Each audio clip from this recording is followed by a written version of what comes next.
آج دنیا میں یہ جو مایوسی ہے نا، یہ ڈپریشن ہے نا، اس کی ایک بڑی وجہ کیا ہے؟ اپنے اندر ہر وقت کسی کمی کو محسوس کرتا ہے، یہ کیوں نہیں، ایسا کیوں نہیں، ایسا ہو جاتا، ایسا کیوں نہیں ہوا۔ ہر وقت کسی کمی کا اپنے اندر ایک شکوہ پاتا ہے، ہر وقت اپنے اندر ایک کسی کمی کی اسے احساس ملتا ہے۔ یہی وہ چیز ہے جو اسے زندگی کو مایوس کر دیتا ہے۔ ہر وقت اندر ایک فقر ہے جو اسے ستا رہا ہے، ہر وقت اندر ایک محتاجی ہے جس کو وہ پریشان کر رہی ہے۔ اور سبحان اللہ، جسے اللہ دل کا غنی بنا دے، اور رسول اللہ صلی اللہ علیہ وسلم فرمایا یہی واقعتاً غنی ہے، یہی واقعتاً مالدار ہے۔ الغنی غنی النفس، جسے اللہ مخلوق سے بے نیازی نصیب فرما دے، یہی واقعتاً غنی ہے۔ تو رسول اللہ صلی اللہ علیہ وسلم نے فرمایا وہ شخص بڑا خوش نصیب ہے اور بڑا کامیاب ہے جسے حقیقت اسلام ملا اور بقدر ضرورت روزی بھی مل گئی، اور پھر اللہ نے اسے قناعت بھی نصیب فرما دی۔ تو بلا شبہ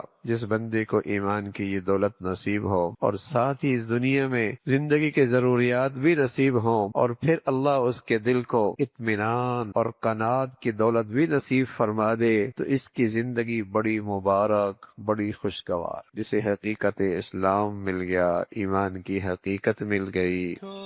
سوشل میڈیا پر سب سے قدیم اور سب سے ریلائبل برانڈ درس قرآن .com